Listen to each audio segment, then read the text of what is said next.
அனைவருக்கும் வணக்கம். இப்போ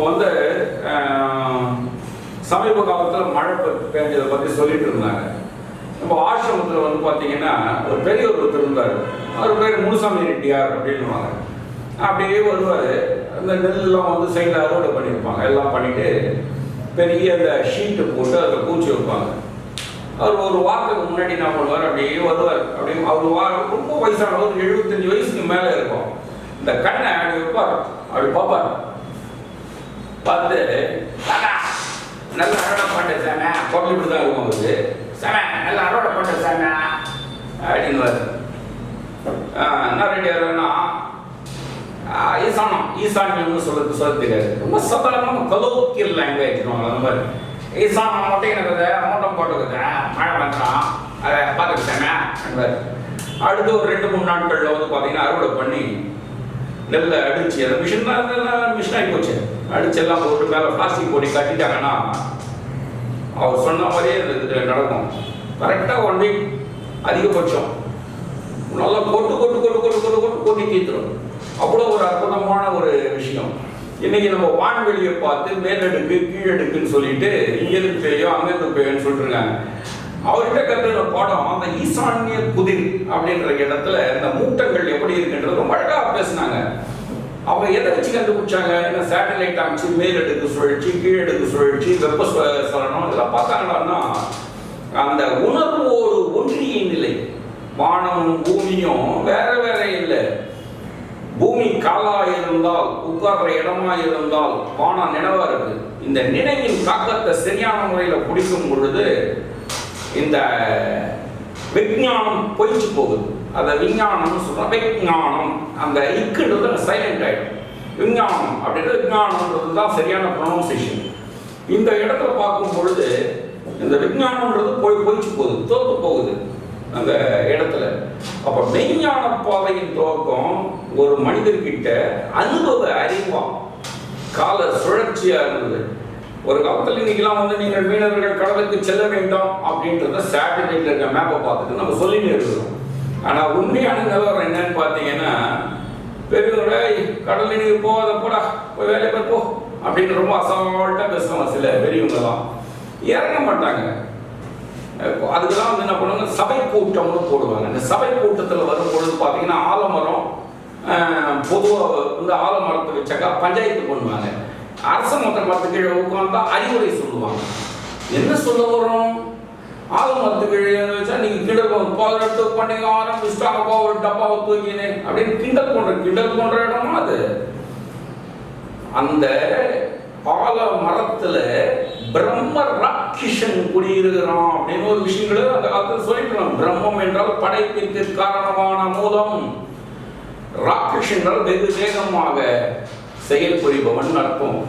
அந்த ஆலமரத்துல பட்ட காத்து இவங்களுடைய அனுபவத்துக்கு துணை சேர்றோம். சரியான வார்த்தைகளும் காலத்தை நிர்ணயிக்கும் தரம். அதுக்காக நீங்க எல்லாருக்கும் ஆலமரத்தை வச்சு பஞ்சாயத்து பண்ணுங்க, அட்வொகேட்லாம் அங்கே வந்துட்டோம்னு சொல்ல வரல. கால சுழற்சியில இன்னைக்கு தான் நமக்கு நவீனம்னு ஒன்று குறிச்சுன்னு இருக்கிறோம். இந்த உலகம் 429 கோடி வருஷத்துக்கு முன்னால தோன்றி 39 கோடி வருஷங்களா உறுப்புகளை படைச்சி 17 லட்சம் வருஷத்துக்கு முன்னால மனித இன தோற்றத்தை உருவாக்கி கொடுத்திருக்கு. 17 லட்சத்து சொச்சம் வருஷம் கிரேதாயுகம், துபரயுகம், கலியுகம்னு 4 யுகங்களை போச்சான். இவரை புகர யுகம், கீரை யுகம் இப்படிலாம் கிண்டல் பண்ணிட்டு இருக்காங்க. மொழி புரியாத தன்மை. இந்த திரேதாயுகம் என்பது உயிரின துவக்கங்கள் 72,000 மைல்கள் அடிப்படையாக கொண்டு பூமியுடைய அகண்ட நிலையில இருந்தது. அடுத்த நிலையில பூமி சுருங்கும் பொழுது 63,000 கிலோமீட்டர் நீர்பரப்புகள் அதிகமாகுது. இன்னும் சுருங்கும் போது 54,000 கிலோமீட்டர் வரும் பொழுது பூமியுடைய நீர்பரப்பு இன்னும் அதிகமாகுது. வெளியில இருந்த மலைகள் கடலுக்குள்ள முழுகுது. இன்னைக்கு கலியுகம் அப்படின்ற இடத்துல 45,000 கிலோமீட்டருக்குள்ள பூமி அடங்கி இருக்கு, நீர்பரப்புகள் சுற்றி இருக்கு. இது 43 லட்சம் வருஷம் கழிச்சு திருப்பி திரேதாயுகம் வரும் பொழுது நீர்பரப்புகள் விலகி பூமியுடைய மட்டம் மேட்டு பகுதி அடையும். கதிர்வீச்சுடைய சாரம். அந்த கால எல்லைகளை கணித்தமா மேதைகள் எங்க? இன்னைக்கு சேட்டலைட்டை பார்த்துட்டு அமெரிக்காக்காரங்க சொன்னாங்க, ஆப்பிரிக்காக்காரங்க சொல்லுவாங்க பழமொழி, காரக்குடியார் கூப்பிட்டாக, அவங்க கூப்பிட்டாக, இவங்க கூப்பிட்டாக, அந்த மாதிரி அவங்க கூப்பிட்டாக, அவங்க சொன்னாக. நம்ம புலமையில் இருக்கிறோம். விஞ்ஞானத்துக்கு உட்பட்டதா பூமியுடைய சுழற்சி, பூமியின் அதிவேக சுழற்சி வானடுக்குகளை தாண்டினது. ஒரு குறிப்பிட்ட காலத்தில் இந்த சுழற்சியுடைய பாதை இந்த திசையில் இருக்கும்போது மழை பெய்யும், வெப்பச்சலனம் உண்டாகும், காற்று அதிகமாக உள்ளது. கணக்கு, காலக்கணித கணக்கு. சில நேரங்களில் மேகமூட்டங்கள் போட்டும் போது சில மழைகள் கொட்டும். ஒரு சொல் 6 நிலைகளில் இந்த பருவங்கள் அடிப்படையாக கொண்டு 4 நிலை இயக்கங்களை கொண்ட பூமி செயல்படுது. கடக ரேகை, மகர ரேகை, அட்சய ரேகை, பூமத்திய ரேகை, 4 வகையான ரேகைகள். இந்த ரேகையுடைய பகுதி சூரியனில் தாண்டி அந்த சனி கிரகத்துடைய நேர்பார்வையில் வரும்பொழுது மழை பொழிவு அதிகமாக இருக்கும், சூரியனுடைய நேர்பார்வையில் வரும்பொழுது வெயில் அதிகமாக இருக்கும். இப்படி ஒரு சுக்கிரனுடைய பார்வையில் வரும்பொழுது இதனுடைய தன்மைகள் இணைமை நீர் காலங்களாக இனிமை நீர்களாக இருக்கும். சில கிரகங்களுடைய புதன் சுக்கிரன் சேர்க்கையினால் வரும்பொழுது வசந்த காலங்கள் உண்டாகும். இப்படி காலங்களை ருதுக்கள்னு பிரிச்சு வச்சிருக்காங்க. ருதுக்கள்ன்றது தமிழ் வார்த்தை.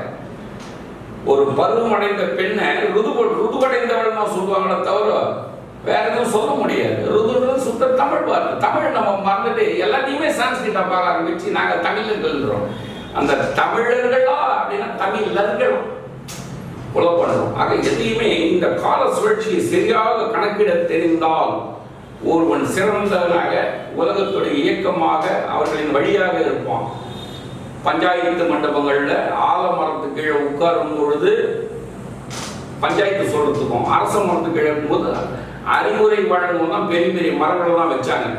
அந்த அரச மரத்து கீழே உட்கார்ந்து இந்த காலத்துல இங்க போனீங்கன்னா இது ஆகும் அப்படின்ற கணித்த பெரியவர்கள் எதன் மூலமாக தன்னை அறியும் தவ வித்தையின் மூலமாக தன்னை அறிவித்தார்கள், மக்களை பாதுகாத்தார்கள். இன்னைக்கு சேட்டலைட்டை நம்பி மழை வரும் வராது, வருமா வரும் ஆனா வராதுன்னு ஒரு கிட்ட போனோம்ல படத்துல அந்த மாதிரி கதையை போச்சு. நம்ம அலாட்டு கொடுத்துட்டேன், பச்சை அலாட்டு கொடுத்துட்டேன், நீல அலாட்டு கொடுத்துட்டேன், என்னமோ சொல்றாங்க. சிரிக்க வேண்டியதுதான். சிரிச்சுட்டு நம்மளும் பயந்து நடுங்கின்னு ஐயோ மழை வந்துருமே, அரிசி வாங்கி வச்சுக்கோ, மூட்டை மூட்டையா கயிறு வாங்கி வச்சுக்கோ, எல்லாத்தையும் சேர்த்து வச்சுக்கோ, கேஸை வச்சுக்கோ, எல்லாம் கேட்டுவிடும். அன்றைய தேவைகளுக்கெல்லாம் எதுவுமே உபயோகப்படும். மாசத்துக்கு தேவையானது சேர்த்து வச்சுக்கலாம். பயந்து நடுங்கணும்னா இருக்கிறது போயிடும். அதனால பயத்தை விலக்க தன்னிறைவை அறிய தன்னை தன் மக்களை பாதுகாக்க உதவுனா அது விஞ்ஞானம். விஞ்ஞானத்துக்கு மறுபெயர் சாஸ்திரம். சாஸ்திரம்னா விஞ்ஞானம். சம்பிரதாயம் என்பது நடைமுறைன்னு அர்த்தம். இதெல்லாம் போதும். மதம். வணக்கம்.